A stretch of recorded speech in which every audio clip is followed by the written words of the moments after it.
Assalamualaikum warahmatullahi wabarakatuh.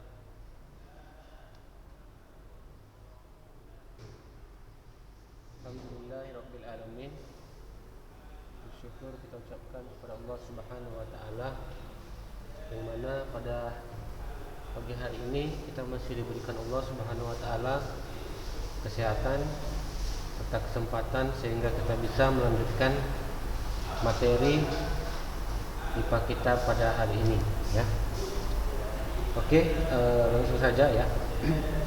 Nah, pada pertemuan yang lalu kita sudah membahas tentang atom dan molekul, ya. Nah, jadi kemarin terakhir sampai di teori atom, kan begitu kan? Nah, jadi teori atom itu ada menurut siapa kemarin? Dalton, Thomson, Rutherford, Bohr, dan mekanika gelombang atau teori yang modern. Nah, jadi kalau dia yang dipakai itu ya, yaitu Bohr dan mekanika gelombang, ya. Nah, karena apa? Karena teori Bohr inilah yang dianggap benar, kan begitu? Atau teori mekanika gelombang ini, ya. Nah, bedanya cuman kalau di mekanika gelombang itu elektronnya dia berbentuk awan elektron, tetapi dia masih dia intinya itu apa? Proton dan neutron. Nah, jadi kalau misalkan suatu atom, atom itu kalau dia melepaskan elektron. Nah, atom melepaskan elektron itu kalau misalkan elektron-elektronnya dilepas, kan begitu? Elektron-elektronnya dilepas, kan elektron itu kan dia yang berada di sekitar kulit, ya kan? Nah, jadi kalau misalkan elektronnya lepas, berarti dia akan membentuk yang namanya ion. Nah, inilah dia ion. Nah, ion itu adalah atom, ya, atom yang dia bermuatan, ya. Ion itu adalah atom yang bermuatan. Nah, jadi kadangkala atom itu dia terkadang melepas elektronnya. Nah, jadi atom itu terkadang melepas elektronnya. Nah, terkadang dia juga menangkap elektron. Nah, jadi proses pelepasan, ya, elektron tersebut, nah, atom tersebut akan menjadi ion, dia namanya. Nah, kemarin kan sudah kita pelajari bahwasannya inti atom itu adalah proton dan neutron, sedangkan elektron itu adalah yang berada di sekelilingnya, begitu, yang berada di kulit, kan begitu. Nah, jadi kalau misalkan atom tersebut dia menangkap elektron, nah, dia akan menjadi ion negatif namanya. Nah, tapi apabila dia melepas elektron, dia akan menjadi ion positif. Nah, itu nanti bagaimana proses pembentukannya, kan begitu kan? Nah, jadi nanti ketika ion positif sama ion negatif bergabung, nah, itulah yang akan menghasilkan yang namanya ikatan. Nah, ikatan itu yang disebut dengan ikatan kimia. Nah, jadi ketika ion positif dan ion negatif bergabung, maka akan terbentuk suatu molekul atau senyawa. Oke, sebelum ke sana, ya, di sini akan kita bahas tentang nomor atom dan nomor massa. Nah, jadi setiap atom itu memiliki nomor atom dan nomor massa. Jadi setiap atom itu memiliki nomor atom dan nomor massa, ya. Nah, atom itu sering disebut juga dengan unsur, ya.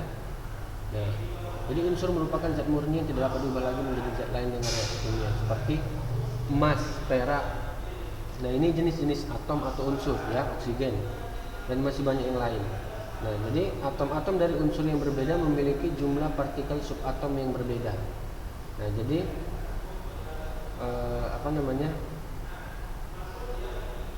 jadi setiap atom atau setiap unsur itu memiliki yang namanya nomor atom. Nah, jadi bisa kita lihat itu di tabel periodik. Kalau misalkan sudah punya tabel periodik, nanti coba dilihat, ya. Jadi kalau dia nomor atom ya, itu nanti dia letaknya adalah, nah ini misalkan ini, kalau misalkan ada tabel periodik ya, ada tabel periodik di rumah, dia ini X ini adalah lambang unsurnya, sedangkan Z inilah yang disebut dengan nomor atomnya. Jadi nomor atom itu dia diurutkan berdasarkan massa atom. Nah, jadi atom itu kan dia ada massa-massanya. Misalkan massa atom H, kemudian He ada massanya. Nah, jadi diurutkan dia. Nah, pengurutannya itu adalah ke samping ya, ke samping ke kanan baru ke bawah. Nah, itu diurutkan berdasarkan nomor atomnya itu ya, kenaikan nomor atomnya 1, 2, 3, 4, 5 dan seterusnya itu diurutkan berdasarkan kenaikan massanya. Nah, jadi semakin tinggi massanya maka semakin, nah jadi nomor atom itu pun dia ada ya di tabel periodik ya, di tabel periodik nanti itu, di tabel periodik itu ada unsur-unsur di situ. Kemudian di situ ada nomor atom ya, ada nomor atom 1, 2, 3, 4, 5, 6, 7, 8 dan seterusnya. Nah, jadi di situ di tabel periodik itu ya, di tabel periodik itu sudah tertera di situ, ada lambang unsurnya, ada nomor atomnya dan juga ada nomor massanya. Nah, jadi setiap atom atau setiap unsur memiliki nomor atom dan nomor massa gitu ya. Nah, jadi kita perhatikan ya. Jadi kalau misalkan nomor atom, ya nomor atom itu adalah sama dengan jumlah proton dari atom tersebut. Jadi nomor atom itu adalah jumlah proton. Proton tadi kan setiap atom kan tadi kan memiliki tiga subpartikel yang kemarin kita jelaskan, ya kan? Bahwasannya atom itu dia terdiri dari proton, elektron dan juga neutron. Proton itu artinya partikel bermuatan positif, artinya dia terletak di intinya, begitu kan? Proton sama neutron letaknya di inti, sedangkan elektron itu letaknya di kulit, kan begitu. Nah, jadi setiap atom itu, ya kan, tadi kan memiliki nomor atom. Nah, jadi nomor atom ini menunjukkan jumlah proton dari atom tersebut. Nah, jadi jumlah protonnya itu sesuai misalkan nomor atomnya 11. Nah, maka di situ jumlah protonnya adalah 11 begitu. Nah, kalau misalkan 12 misalkan nomor atomnya, maka jumlah protonnya sama dengan 12 juga begitu. Nah, jadi nomor atom itu dia menunjukkan jumlah proton dan juga jumlah elektron. Nah, jadi nomor atom itu sama dengan jumlah proton sama dengan jumlah elektron. Nah, jadi nomor atom itu sama dengan jumlah proton sama dengan jumlah elektron. Nah, sedangkan nomor massa itu adalah jumlah proton tambah jumlah neutron. Nah, jadi nomor massa itu ya merupakan penjumlahan dari nomor atom ditambah jumlah proton ditambah jumlah neutron. Nah, jadi jumlah proton ditambah jumlah neutron, itulah dia nomor massa. Nah, jadi intinya apa ya? Intinya kalau kita mau mengetahui jumlah proton, elektron sama jumlah neutron, itu bisa kita lihat dari nomor atom dan nomor massanya ya. Jadi ingat sekali lagi bahwasanya Z itu merupakan nomor atom yang sama dengan jumlah elektron ya. Jadi Z itu sama dengan jumlah elektronnya sama dengan jumlah neutronnya. Sama dengan jumlah elektronnya. Sedangkan A ini adalah jumlah proton ditambah jumlah neutron ya, jumlah proton ditambah jumlah neutron. A itu adalah jumlah proton ditambah jumlah neutron ya. Nah, jadi di sini ya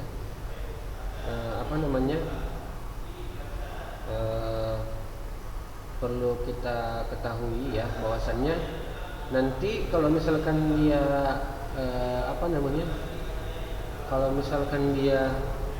dia bermuatan, ya ada muatannya, misalkan muatan positif atau muatan negatif. Nah begitu, tentunya nanti di sini ya jumlah elektronnya itu dia, kalau dia muatan negatif maka nanti bertambah dia. Nah itu yang dinamakan dengan ion ya.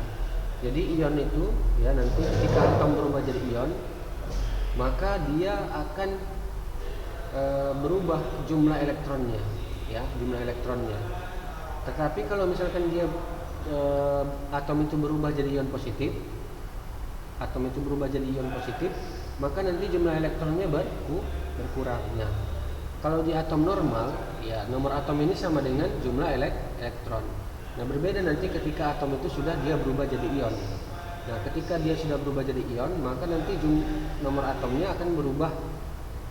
Jumlah elektronnya nanti akan berubah. Nah, yang berubah itu adalah jumlah elektronnya saja nanti. Ketika dia atom ini sudah berubah jadi ion. Ketika dia ada muatannya misalkan X min misalkan.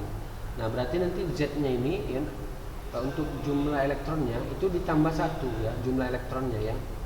Jumlah elektronnya itu nanti ditambah 1 ya. Kalau nomor atomnya tetap, tapi jumlah elektronnya yang ditambah 1 apabila dia bermuatan negatif atau min 1 gitu ya.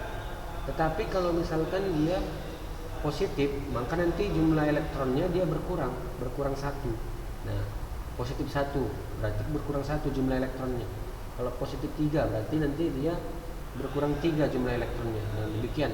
Kalau misalkan kalau misalkan dia sudah berubah jadi ion.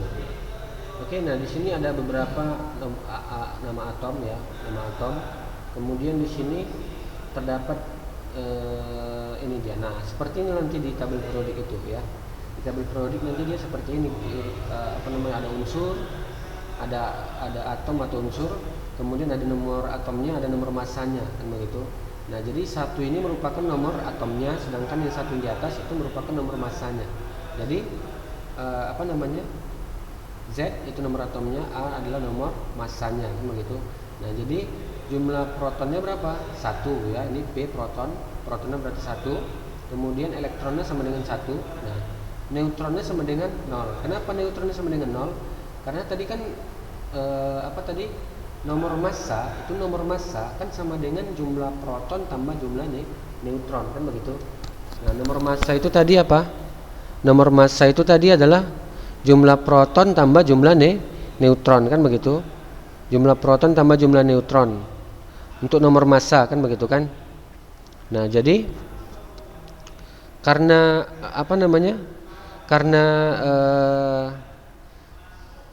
neutron itu merupakan jumlah proton tambah jumlah neutron, kan begitu kan. Nomor yang satu ini itu jumlah proton tambah jumlah neutron, maka di sini ya N-nya itu sama dengan 1 begitu. Nah, maka N-nya itu sama dengan berapa? Maka N-nya itu sama dengan 0. Kenapa?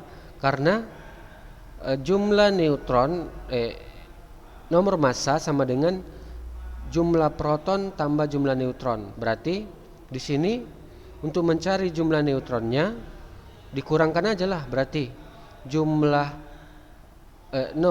nomor massa dikurang proton. Berarti 1 dikurang 1 begitu ya. Berarti 1 dikurang 1.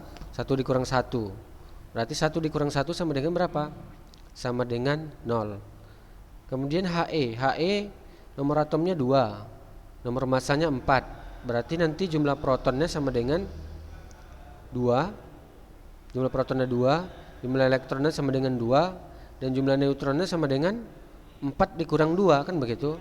Nah, 4 dikurang 2 sama dengan berapa? Sama dengan 2, begitu ya. Nah, kemudian untuk atom C berarti berapa nomor atomnya? 6 ya. Kemudian nomor massanya sama dengan 12, kan begitu. Nah, jadi untuk mencari jumlah protonnya, lihat aja nomor atomnya sama dengan 6, jumlah elektronnya berarti sama dengan 6. Kemudian neutronnya itu sama dengan berapa? Nah, neutronnya itu sama dengan 12 dikurang 6 ya, 12 dikurang 6. Nah, berarti berapa 12 dikurang 6? Sama dengan 6, kan begitu. 12 dikurang 6 sama dengan 6. Nah, paham ya?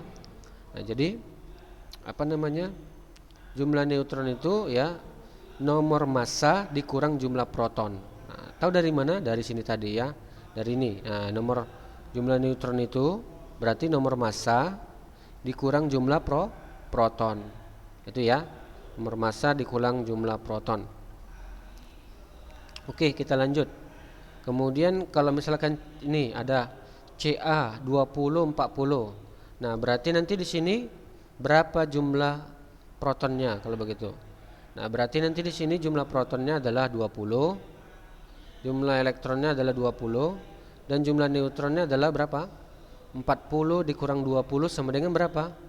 20. Berarti 20, 20 dan 20 ya. Berarti jumlah protonnya 20, jumlah elektronnya 20, dan jumlah neutronnya 20.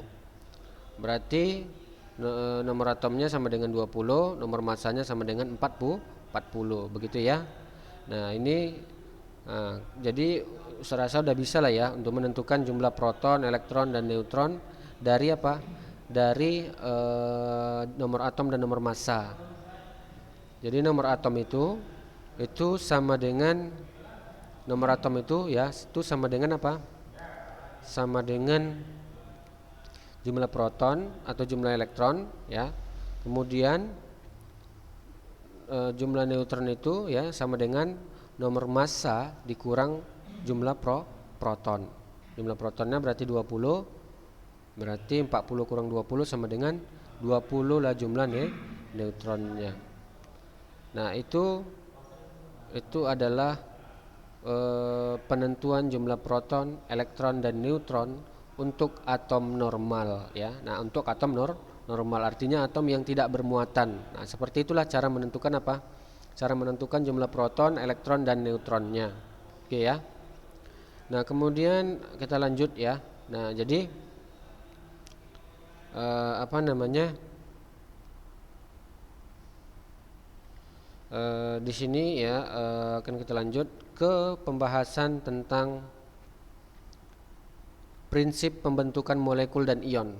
Nah, prinsip pembentukan molekul dan ion. Nah, jadi seperti yang kita ketahui ya, bahwasannya atom-atom tadi kan terdiri dari partikel apa? Proton, elektron, dan neutron, kan begitu. Nah, jadi yang di kulit itu ya, yang di kulit itu yang disebut dengan apa? Itulah yang disebut dengan elektron, kan begitu. Nah, jadi elektron itu berada di mana? Di kulit atom, begitu ya. Nah, elektron itu dia berada di mana?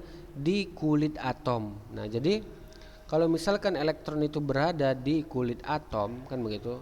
Elektron itu berada di kulit atom, maka nanti dia memiliki konfigurasi namanya. Nah, jadi ada namanya konfigurasi elektron. Nah, jadi ada penyebaran elektron. Nah, jadi misalkan di kulit pertama, di kulit kedua, di kulit ketiga itu jumlahnya bisa berbeda. Nah, begitu dia. Jadi jumlahnya itu dia bisa berbeda. Nah, itulah yang disebut dengan konfigurasi elektron. Konfigurasi elektron itu artinya elektron yang berada di atom tersebut, begitu. Elektron yang berada di atom tersebut itu dia jumlahnya itu dia bervariasi begitu. Nah, jadi variasinya itu seperti ini. Jadi misalkan inilah dia atom, kan begitu. Nah, ini elektron ini dia proton neutronnya, kemudian di kulitnya ini dia inilah elektronnya. Nah, seperti itu. Nah, jadi elektronnya ya di kulit pertama dengan di kulit kedua itu bisa berbeda, kan begitu. Nah, jadi bagaimana cara kita menentukan berapa elektron di kulit pertama dengan berapa elektron di kulit kedua dengan berapa elektron di kulit ketiga. Nah, itu bisa kita gunakan yang namanya konfigurasi elektron. Nah, konfigurasi elektron itulah bisa kita gunakan konfigurasi elektron. Nah, jadi ada aturannya, kan begitu. Ada aturannya untuk menentukan jumlah elektron di kulit pertama, di kulit kedua, dan di kulit ketiga. Nah, dia aturannya itu adalah menggunakan yang namanya itu ada namanya tingkat energi, kan begitu. Nah, jadi di kulit pertama ini itu maksimal itu 2 elektron. Nah, jadi maksimalnya di kulit pertama ini ya. Jadi setiap atom itu di kulit pertamanya itu ada namanya maksimal elektron itu adalah 2 elektron. Nah, jadi maksimal di kulit, nah itu kita sebut dengan kulit K ya. Kalau misalkan dia kulit pertama ini kulit K, kita sebut, bisa kita sebut dengan kulit K ya. Bisa juga kita sebut kulit kedua ini, berarti kalau misalkan kulit K kulit pertama, kulit kedua dia kulit L kan begitu, kulit ketiga kulit M kan begitu. Nah, jadi kalau misalkan kulit K atau kulit pertama ya, itu maksimalnya itu adalah 2 elektron. Nah, maksimalnya adalah 2 elektron di kulit pertama. Sedangkan nanti di kulit kedua itu maksimalnya adalah 8 elektron. Nah, jadi di kulit kedua itu maksimalnya 8 elektron. Nah, kemudian di kulit ketiga ya, di kulit ketiga itu maksimal adalah 18 elektron. Sedangkan di kulit yang keempat atau di kulit N ya, kalau misalkan ini ada kulit keempat atau kulit N, itu maksimalnya adalah 32 elektron. Nah, jadi apa namanya? Jadi ada maksimalnya kan begitu. Nah, jadi bagaimana cara menentukan konfigurasi elektron? Nah, itu yang jadi permasalahan kan begitu. Nah, kalau misalkan dia ya, kita misalkan dia apa namanya? Atom hidrogen. Nah, hidrogen ini nomor atomnya kan cuma satu. Berarti jumlah elektronnya sama dengan berapa? Sama dengan satu kan begitu. Nah, hidrogen dia kan nomor atomnya sama dengan berapa? Sama dengan satu, ya kan? Sama dengan satu. Berarti jumlah elektronnya sama dengan satu. Maka elektron yang satu tadi dia menempat di mana posisinya? Di kulit yang pertama atau di kulit K begitu. Nah, kemudian helium itu He simbolnya.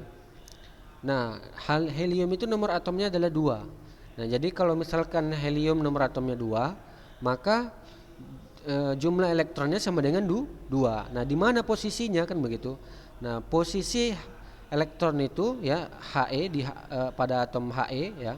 Posisi elektron pada atom He itu berada di kulit K. Nah, berada di kulit K kan begitu. Nah, berarti nanti apa namanya?